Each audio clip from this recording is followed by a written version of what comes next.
Alright, so this next video is about um, art blocks, or reaching any sort of block in progress.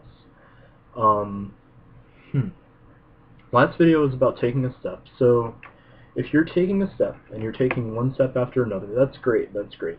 But you run into a block. Maybe you come to a point where you just feel like, I'm stuck. I can't do anything now. I really suck. I can't do this. So, as an artist, we call that artist block, art block. As a writer, you might call it writing block. Whatever. You come across a block, and you just lose inspiration. Your inspiration is just gone. So what do you do about this? Well, again, let's kind of go back to taking a step. So I'm not going to go through the trouble of actually making this guy pick up his legs, but he's walking, and this is his block, alright? So he's walking, taking a step, saying, alright, this is his block. But if you kind of think about this again as an animator, that's not all that happens when he runs into this block. He's gonna run into this block and probably stumble back. Like, wow, that hurt, or wow, I was really going really fast, and then whoa, I'm back here again. So there's a couple of things to notice, a couple of things to watch out for here when you're taking your proverbial steps. First of all, blocks will happen. You're going to come across blocks. When you come across a block, you have to be careful. I mean, I guess you could technically see them coming. I mean, most likely you will not. But you have to be careful. You have to acknowledge that they will come before you. They will show up at some point. You're going to be stopped. You're going to be making great progress. You're going to be feeling good about yourself. And then suddenly you're going to lose that feeling, most likely because you got out of the moment. You started worrying about, when am I going to get even better? Or am I really getting better at all? You're going to start thinking that. Once you start thinking that, that's when it happens. That art block's just right there. So when you happen to stumble across your block, there's things I want you to do. There's things I want me to do. One is, whatever you do, don't stop. Don't stop.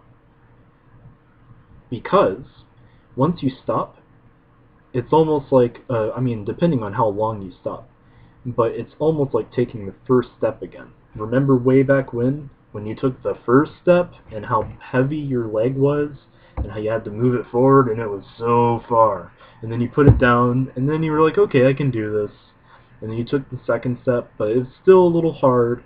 Yeah, that's going to happen again if you stop. So don't stop. If you decide, I'm going to get better at drawing, or I'm going to get in shape, or I'm going to learn such and such language or kanji or whatever, don't stop. Do it. Doesn't matter how little you do it. Doesn't matter how small of a step you take. You can just shuffle your legs if you want to and barely pick up your legs. As long as you're moving forward, that is good. Doesn't matter how slow, because time is relative. Time is an illusion. Don't worry about that. Just get up and keep moving. The second part you need to worry about is the recoil. The shock from running into that block so hard.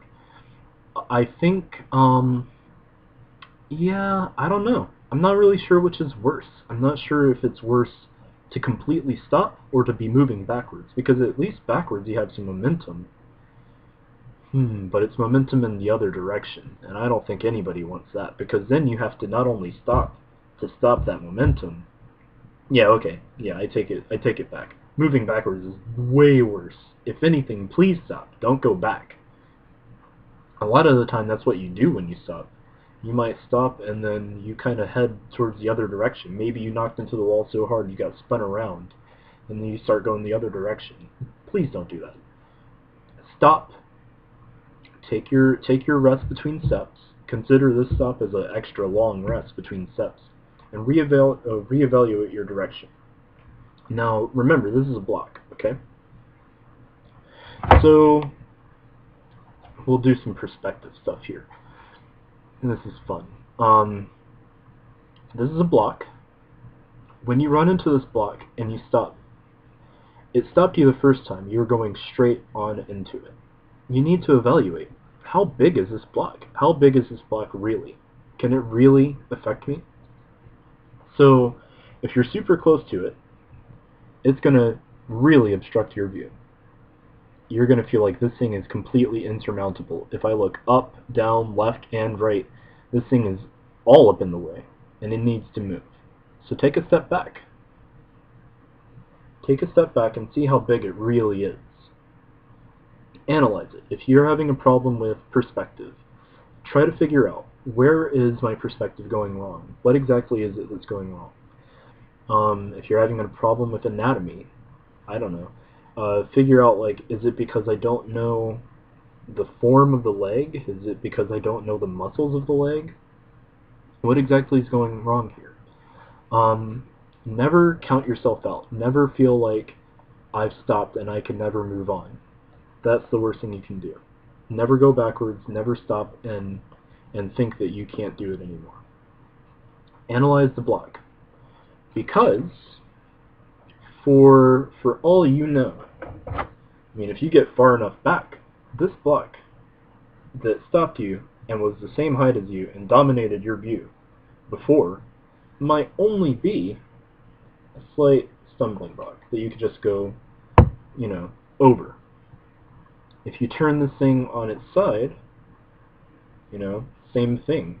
It might be hard to go around, but you can still step over it. If you turn it this way, well, maybe you can't go above it, so you just go around it some way. As long as you're going forward, that's what you want. Whatever you got to do. If you can't crash through it and just bust it out of the way, that's fine. Maybe you have to climb it. Maybe you have to go around it. But don't let your block stop you. That's the worst thing you can do. It stopped me for a long time. That's what happened. I started drawing, I was doing really good, and then I started comparing myself to all my friends that I was drawing with. I started feeling like, well, I can't draw hands, I can't draw faces, and I just don't have the talent. Well, excuse my French, but fuck that! Fuck that 100%. Just get over it, analyze it, see if you can go around it. Maybe you need to learn something else. Maybe now's not the time for you to learn something as hard as hands.